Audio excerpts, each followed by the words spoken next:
Brace God. வேதம் சொல்கிறது, சில காணிக்கைகளை தேவன் நிராகரிக்கிறார். அது என்ன காணிக்கை? ஏன் தேவன் அதை ஏற்கவில்லை? இன்று நாம் கொடுக்கிற காணிக்கையிலும் அதே தவறு நடக்கிறதா?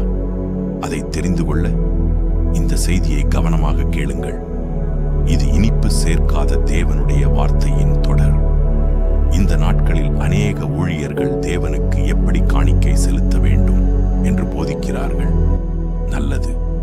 ஆனால் இன்று தேவனுக்கு எப்படி காணிக்கைகளை செலுத்தக்கூடாது என்று நான் உங்களுக்கு விவரிக்கப் போகிறேன். மத்தேயு 5:23-24 கர்த்தராகிய இயேசு கிறிஸ்து ஒருவன் காணிக்கையை எப்படி செலுத்தக்கூடாது என்பதை கோடிட்டு காட்டுகிறார். காணிக்கை செலுத்தும் முன் உன் சகோதரர், உன் நண்பர், உன் உறவினர், ஏன் அது 3ஆம் நபராக கூட இருக்கலாம், இவர்களிடம் நீ சமாதானத்துடன் தான் இருக்கிறாயா? இவர்கள் உனக்கு விரோதமாகவோ அல்லது உன் மனம் புண்படும்படியோ ஏதாகிலும் செய்திருந்தால் அல்லது பேசியிருந்தால், அவைகளை தேவன் உன் பாவங்களை எல்லாம் மன்னித்தது போல அவர்கள் உனக்கு செய்த காரியங்களை மன்னித்திருக்கிறாயா? பிறரை மன்னிக்க முடியாத இதயத்துடன் செலுத்தும் எந்த காணிக்கையும் துதி ஆராதனையும் தேவன் எப்பொழுதும் ஏற்பதில்லை. ஆம், இதை ஏற்றுக்கொள்ள கசப்பாகத்தான் இருக்கும். ஆனால் இதுதான் சத்தியம். உங்கள் பலிகளின் திரள் எனக்கு என்னத்திற்கு? நீங்கள் என் சந்நிதியில் வரும் பேயாது என் பிராகாரங்களை இப்படி மிதிக்க வேண்டும் என்று உங்களிடத்தில் கேட்டது யார்?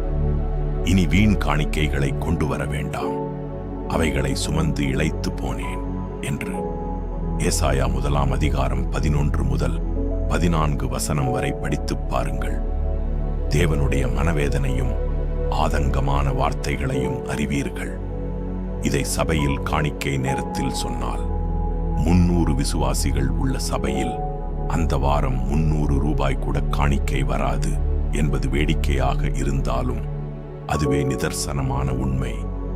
இந்த கடைசி நாட்களில் இயேசுவை தேவன் என்று ஏற்றுக்கொள்ளவும், அவரை ஆராதிக்கவும், அவரை துதிக்கவும், கொண்டாடவும் பலர் என்று உண்டு. ஆனால் அவர் சொல்லிய கட்டளையின்படி, கற்பனைகளின்படி வாழத்தான் அந்த பலர் இல்லை என்பதே வருத்தமான விஷயம். ஆனால் இதுதான் இடுக்கமான வாசல் வழி என்பது அவர்களுக்கு தெரியாது. ஆனால் இன்று இந்த செய்தியை கேட்கிற உங்களிடத்தில் ஆவியானவர் பேசுகிறார். காதுள்ளவன் கேட்க கடவன். நீங்கள் இன்றைய தினம் தேவன் முன் ஒப்புரவாகி, மனுஷன் பார்வைக்கு அல்ல, தேவனுடைய பார்வைக்கு உங்களுக்கு யாரிடத்தில் சமாதானமும் இல்லையோ அவர்களிடத்தில் நீங்களாக போய் கிறிஸ்து உங்கள் பாவங்களை மன்னித்தது போல நீங்களும் அவர்கள் செய்த பாவங்களும் பேசின வார்த்தைகளையும் மன்னித்து சமாதானமாகிக் கொள்ளுங்கள். மத்தேயு 5:23-24 இயேசு கிறிஸ்து சொன்னது போல், நீ போய் உன் சகோதரரிடத்தில் ஒப்புரவாகி பின்பு வந்து உன் காணிக்கை செலுத்து, அதுவே தேவனுக்கு மிகவும் உகந்த காணிக்கையாகும். இந்த செய்தி மூலமாக ஆவியானவர் உங்களோடு பேசினார் என்று உணர்ந்தீர்களானால் கமெண்ட்ஸ் இல் உங்கள் பதிவுகளை பதிவு செய்து, இன்னும் இதுபோல அநேக வீடியோ வர லைக் மற்றும் சப்ஸ்கிரைப் செய்யுங்கள். தேவன் தாமே நமக்கு தெளிந்த புத்தியும் உணர்வுள்ள ஆவியால் நிரப்புவாராக. ஆமென்.